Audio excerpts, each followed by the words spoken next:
আমার চ্যানেলে তোমাদের সকলকে স্বাগত। আজ আমরা ক্লাস 6 এর রায়ান মার্টিন প্রশ্নবিচিত্রা থেকে পরিবেশের দ্বিতীয় পর্যায়ক্রমিক মূল্যায়নের 4 নম্বর স্কুল সলভ করব।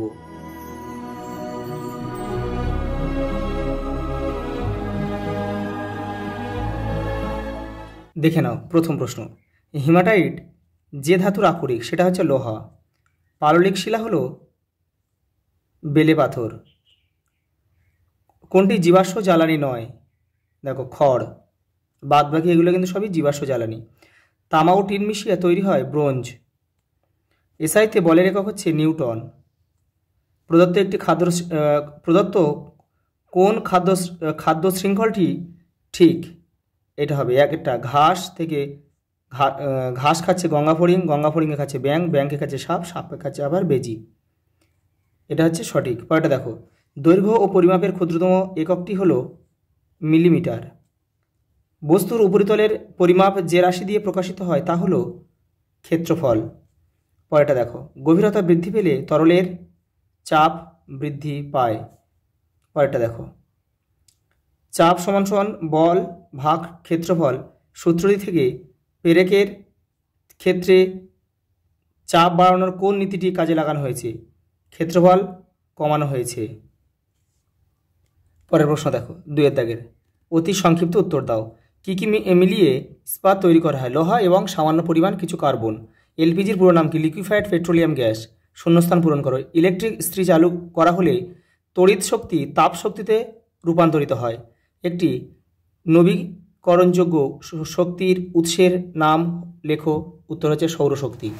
পরেরটা দেখো, 5এরটা, ডিজিটাল স্টপওয়াচে কতটা সূক্ষ্ম সময় নির্ধারণ করা যায়? 0.01 সেকেন্ড। শূন্যস্থান পূরণ করো। উদ্ভিদের বৃদ্ধিমাপক যন্ত্রটির নাম হচ্ছে অক্সানোমিটার। শূন্যস্থান পূরণ করো। 1 কিলো পাস্কাল সমান 1000 পাস্কাল। বাতাসের গতিবেগ বাড়লে চাপ বাড়ে না কমে? চাপ কমে যায়। পরের প্রশ্ন দেখো, 3 দাগে যে কোনো 2টি প্রশ্নের উত্তর দাও। দেখো, জীবাশ্ম বলতে কি বোঝো? তোমাদের টেক্সটের 59 নম্বর পেজে উত্তরটা রয়েছে। এই যে দেখো, এখান থেকে এই পর্যন্ত লিখতে হবে। দেখো পরের প্রশ্ন দেখো, ব্রিজ কেন ইস্পাত দিয়ে তৈরি করা হয়? দেখো তোমাদের টেক্সটের 59 নম্বর পেজে উত্তরটা রয়েছে, দেখে নাও। এই যে এখান থেকে এটা পুরোটা কিন্তু লিখতে হবে। পরের প্রশ্ন দেখো, ম্যাগমা কাকে বলে? তোমাদের টেক্সটের 55 নম্বর পেজে উত্তরটা রয়েছে, এই যে দেখে নাও। এখান থেকে মাটির যত গভীর এখান থেকে এই পর্যন্ত। পরেরটা দেখো, বেগের এসআই এককটি লেখো। Metre per second. বেগের একক প্রাথমিক একক না লব্ধ একক? লব্ধ একক। লব্ধ। কারণ কি? বেগ কিন্তু গতিবেগ এবং দূরত্ব এবং সময় নিয়ে গঠিত। পরেরটা দেখো, স্টপওয়াচের 2টি ব্যবহার লেখো, দেখে নাও। এই যে এখান থেকে একটা লিখবে, এই একটা লিখবে। পরের প্রশ্ন দেখো, খাদ্য পিরামিড কি? খাদ্য পিরামিডের প্রতিটি স্তরকে কি বলে? দেখে নাও। এই যে এটা হচ্ছে খাদ্য পিরামিড, এখান থেকে এটা লিখবে। আর পরে একটা যে খাদ্য পিরামিডের প্রতিটি স্তরকে কি বলে? পুষ্টি স্তর বা ট্রফিক লেভেল। পরেরটা দেখো, লিন্ডেম্যানের 10% সূত্রটি লেখো। তোমাদের টেক্সটের 95 পেজে উত্তরটা রয়েছে, ওখানে তোমরা করে নিও। পরেরটা দেখো, ঝড়ে টিনের চাল উড়ে যায় কেন? দেখে নাও। পরের প্রশ্ন, তুমি মেঝেতে দাঁড়িয়ে না শুয়ে থাকা অবস্থায় মেঝেতে বেশি চাপ প্রয়োগ করবে দাঁড়িয়ে থাকা অবস্থায়? ব্যাখ্যা করো। কারণ লিখবে যে ক্ষেত্রফল বাড়লে, তুমি যখন শুয়ে থাকবে ক্ষেত্রফল বাড়লে চাপ কমে যায়, আর ক্ষেত্রফল কমলে কিন্তু চাপ বেড়ে যায়।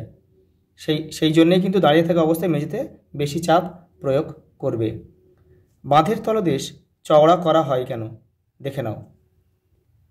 এই যে বাঁধের তলদেশ চওড়া করা হয় কেন, এখান থেকে এই পর্যন্ত। পরের প্রশ্ন দেখো, লাইফ সায়েন্স। হৃৎপিণ্ডের যে প্রকোষ্ঠ থেকে অধিক অক্সিজেনযুক্ত রক্ত সারা দেহে ছড়িয়ে পড়ে তা হলো বাম নিলয়। মানবদেহে গ্যাসীয় আদান প্রদান ঘটে ফুসফুসের বায়ুথলির মাধ্যমে। পরেরটা দেখো, দেহভর সূচক 43 হলে এই অবস্থাকে কি বলা হয়? স্থূলত্ব। পরেরটা, শ্রেণীচক্র ও ফিমারের সন্ধি হলো বল ও সকেট সন্ধি। পরেরটা দেখো, সত্য অথবা মিথ্যা? লালারসে HCl জীবাণু ধ্বংস করে, এটা কিন্তু মিথ্যা। কিন্তু HCl থাকে হচ্ছে তোমার পাকস্থলীতে থাকে। একজন পূর্ণবয়স্ক মানুষের শরীর 206টি অস্থি দ্বারা গঠিত, এটা সত্য। পরেরটা দেখো, ফুসফুসীয় ধমনী বিশুদ্ধ রক্ত বয়ে নিয়ে যায়, এটা মিথ্যা। পরেরটা দেখো, দেহভর সূচক নির্ণয়ের সূত্র হলো দেহভর সূচক দেখো ওজন বাই উচ্চতা স্কয়ার, এটা ঠিক, সত্য এটা। এই উচ্চতাটা কিন্তু মিটারে লিখতে হবে। পরেরটা দেখো, শিরা ও ধমনী একটি পার্থক্য লেখো, ওর সঙ্গে আরেকটা দিয়েছে শ্বেত রক্তকণিকার একটি কাজ লেখো। দেখো আগে পার্থক্যটা দেখে নাও। এই দেখো শিরা ধমনীর এই যে পার্থক্য রয়েছে এখান থেকে করে নেবে। দেখো পরেরটা কী বলেছে, দেখো মানুষের হৃৎপিণ্ডের সরল চিহ্নিত চিত্র অঙ্কন করো। দেখো এই ছবিটা আঁকবে, এটা একে কিন্তু লিখতে হবে, পয়েন্টিং করতে হবে। পরের প্রশ্ন দেখো, অস্থিসন্ধি কাকে বলে? দুটি বা ততোধিক হাড়ের সংযোগস্থলকে অস্থিসন্ধি বলে। পরেরটা দেখো, কলম দিয়ে লেখার সময় বুড়ো আঙুলে কোন অস্থিসন্ধি কাজ করে? স্যাডল সন্ধি। তোমাদের টেক্সটের দেখো 124 নম্বর পেজে উত্তরটা রয়েছে। আজ এই পর্যন্ত, দেখা হবে পরের ভিডিওতে।